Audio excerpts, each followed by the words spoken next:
Welcome to Old Times is Not Forgotten. Today, we have some hilarious history for you. We are traveling back to the 40s. Along with our vintage newspaper we will be reading, we will also look at the hero of World War II, the WILLYS Jeep.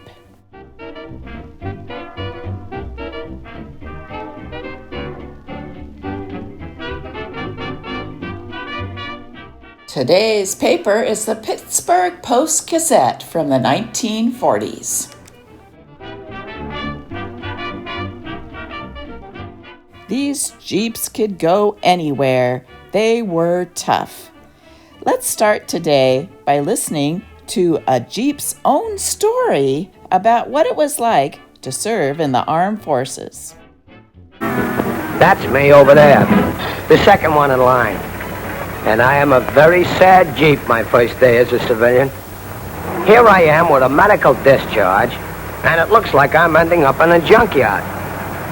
But the specialists go to work on me, and in a couple of days I am pulling a 26,000-pound truck like it is a 37-millimeter gun.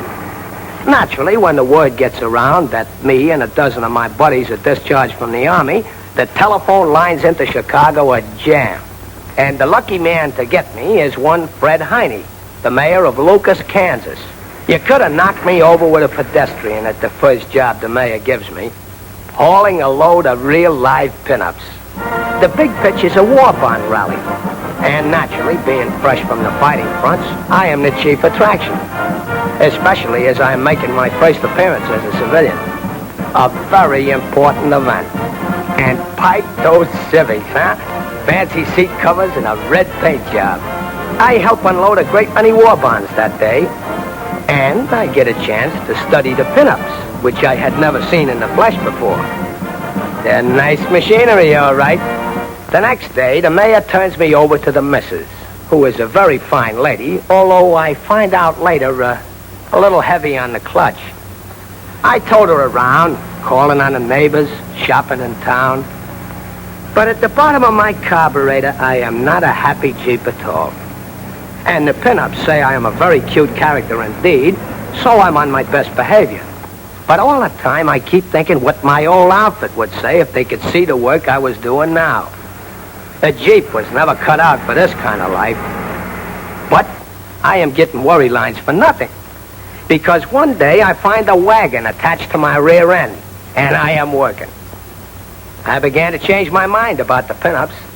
Maybe the guys were right about the dolls being good for something, because it seems that they are doing most of the work on the farm. Of course, I gotta admit, working with dames does have certain advantages. What a touch. And right in my most ticklish spot. There was never anything like this in Italy. And when they step on the accelerator, brother, I think I'm gonna blow my spark plugs. Right away, the mayor gets hep to the fact that I take the farming like little Bo Peep, making with the fertilizer, hauling ice, doing every job a hay burner does, only better. When I round up this ration on the hoof, I pretend like they are the Nazis I rode herd on in Africa and have quite a time for myself. Not good in war, not good in law. Wheeling, West Virginia, October 27th, 1942.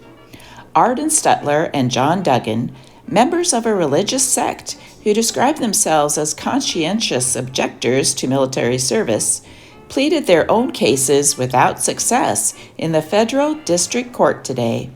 The jury convicted Sutler of failure to report for induction after 10 minutes deliberation and returned a verdict against Duggan in even less time. The two men, along with Joseph Duggan, brother of John, were indicted at the same time, and federal judge W.E. Baker permitted them to act as their own attorneys after they had refused court-appointed counsel. Judge Baker withheld sentence pending trial of Joseph Duggan, who, the record showed, formerly spent 6 years in the Navy.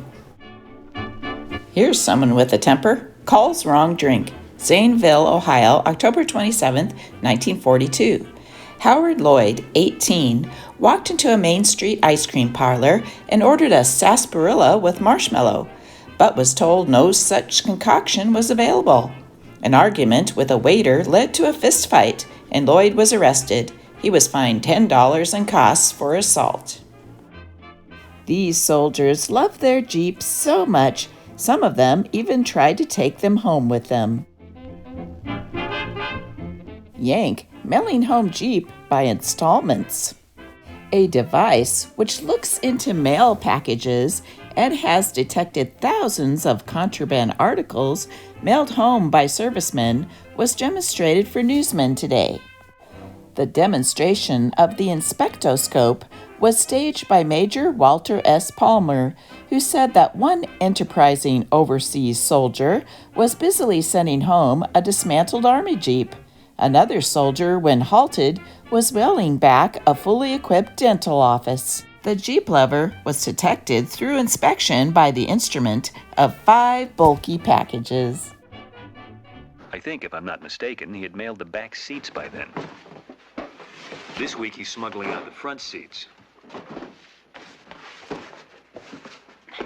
It took Trapper and me a while to figure out what he was up to, until we did a fluoroscope of one of his packages.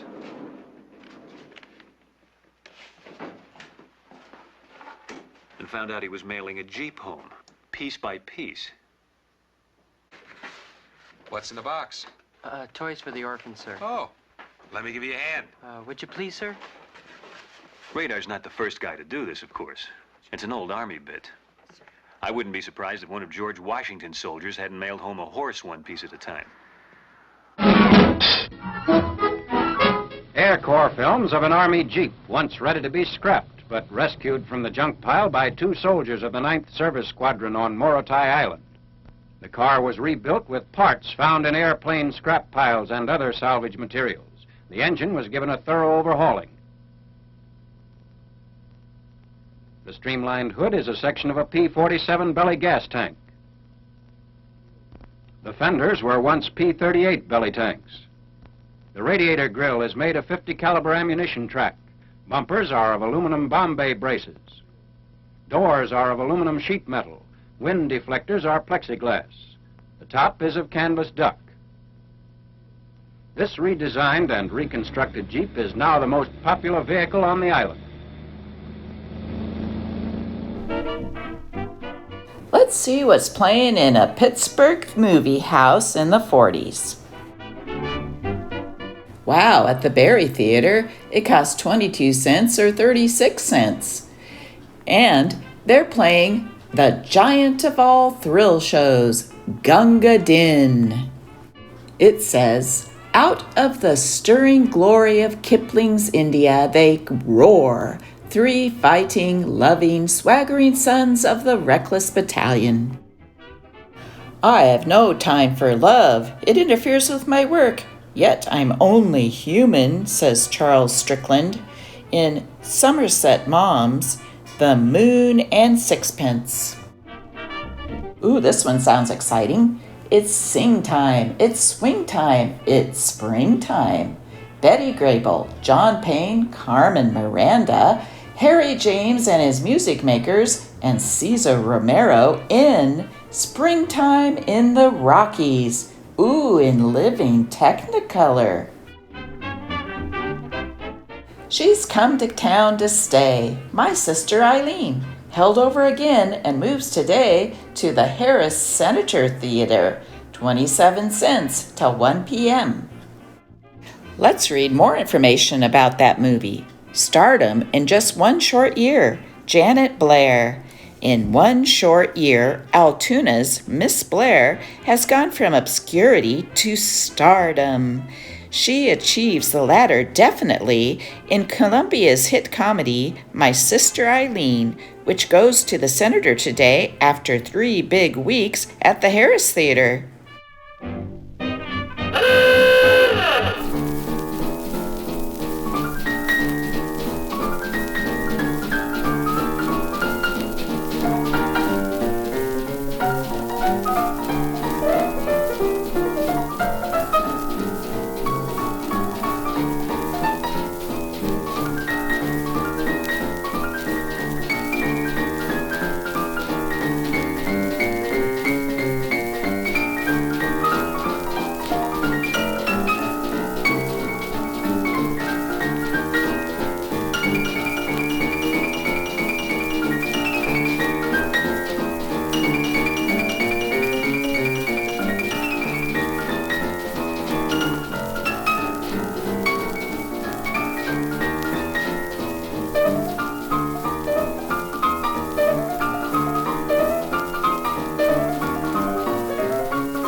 a Coke, 100,000 welcomes, or how Americans make friends in Ireland. 100,000 welcomes, says the kindly Irishman when he meets a stranger. The American soldier says it in another way. Have a Coke, he says. And in 3 words, he has said, greetings, pal. It's a phrase that works well in Belfast as in Boston. Around the globe, Coca-Cola stands for the pause that refreshes, has become the high sign between friendly-minded people.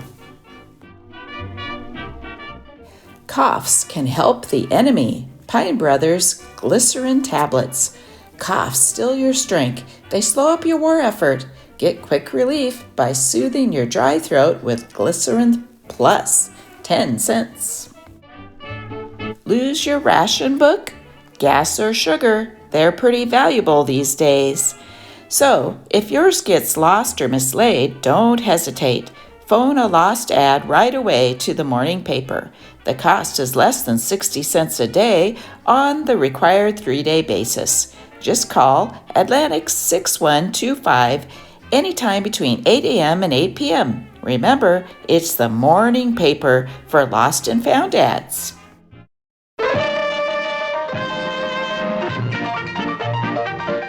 Our lesson for today: what goes up doesn't always come down.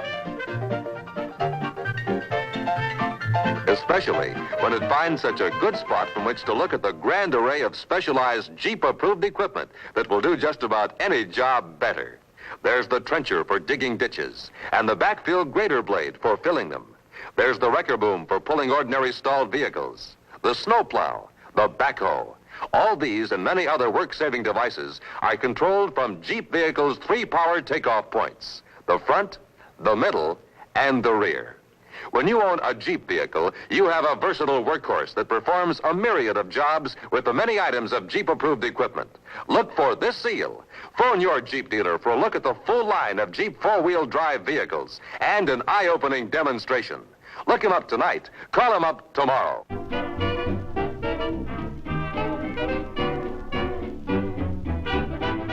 Yes, people really love their Jeeps. Some of them love them with a bit of ketchup.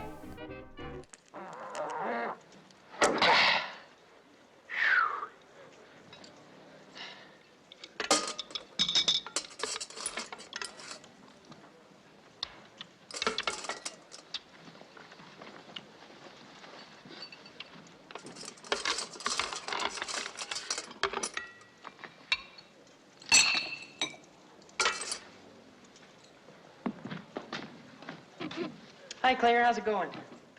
I'm eating a Jeep. Good.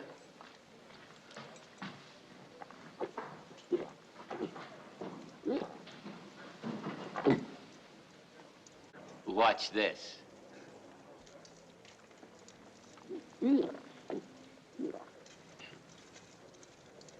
Oh, wow, right down. Dip it in a little 30-weight motor oil, pop it in, and let it slide down the gullet like a Blue Point oyster. Colonel, he's crazy. See, I got a witness. You gotta give me a Section 8 and send me home. No dice. If you don't throw me out for being a nut, you're nuttier than I am. Sir. Sir, he just ate a piece of iron. That too shall pass. Okay. Well, thank you folks for watching my video. We'll end today with a 1940s movie short called The Autobiography of the Jeep. The men of my country went to war.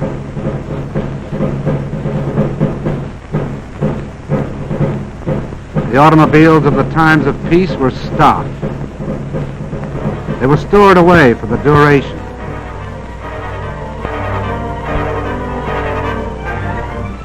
A new kind of Army mule on wheels was needed to keep up with the motor divisions that took to the highway.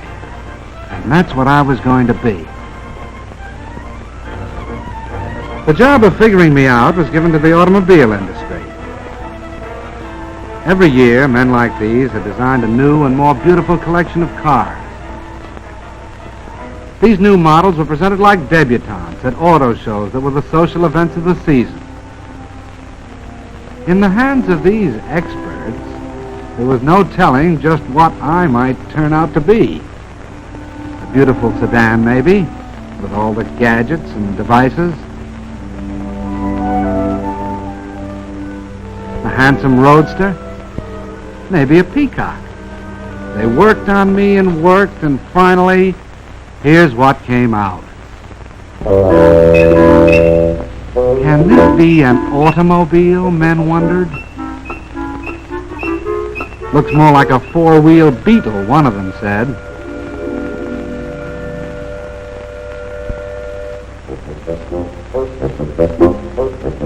No, I wasn't too proud of myself back there at the start when the Army first looked me over. Then they sent me out on the road. They tried to drown my motor, but my ignition was set too high for that.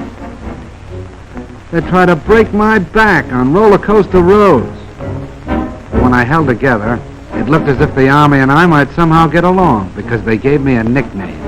From the words general purpose, they took the G and the P.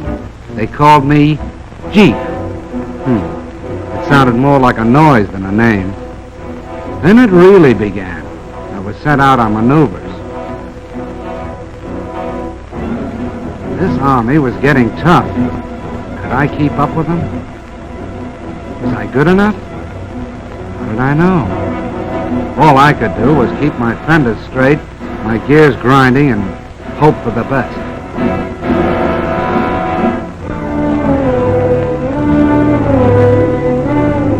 And the things they asked me to do, like rivers, for instance. I had to be light enough to cross water in my own canvas tarpaulin. Lucky I didn't weigh more than 2,200 pounds. And it was lucky that I wasn't any bigger than 11 feet long and 5 feet wide and 3 feet high. Because when the outfit took to the air, they expected me to go right along with them.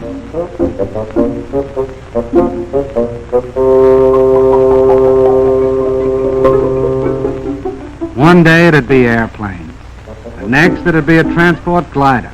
And if I wasn't riding in them, I was pulling them up into the sky. Lucky I was 60 horsepower strong.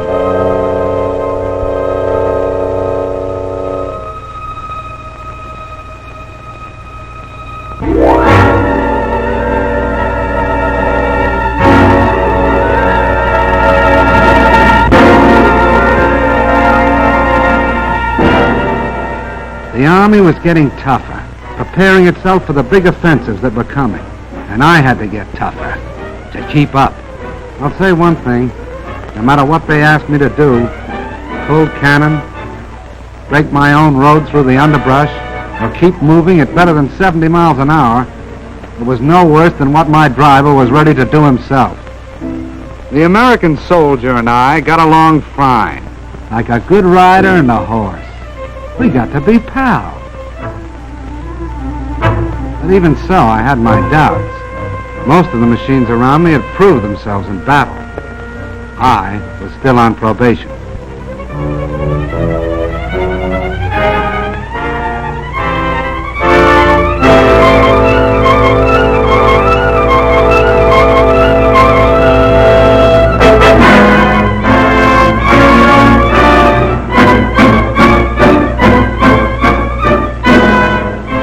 I did about everything a machine could do to stick with that Army. Stood up to gunfire and mounted a gun of my own. I laid down smoke to hide the tanks that followed. I helped out wherever I could.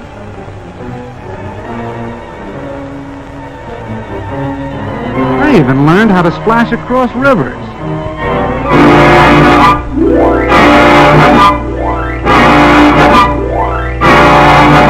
With a boat arrangement built around my middle. But I didn't know yet whether I was accepted until all of a sudden I found myself in mass production.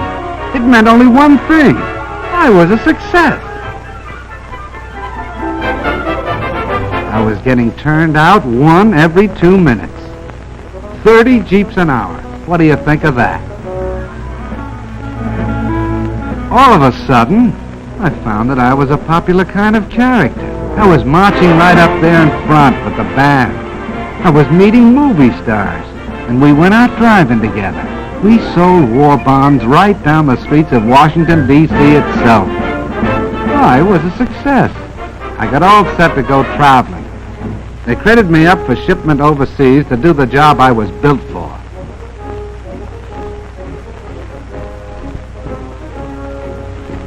I was sent over by the thousands, and I traveled with the guy I like best, my pal, the soldier.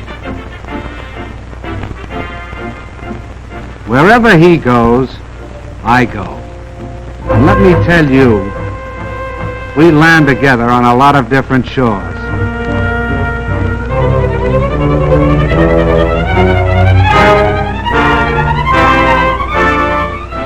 I went to work in the South Sea Islands. I fought mud in North Africa. I went sightseeing in Egypt.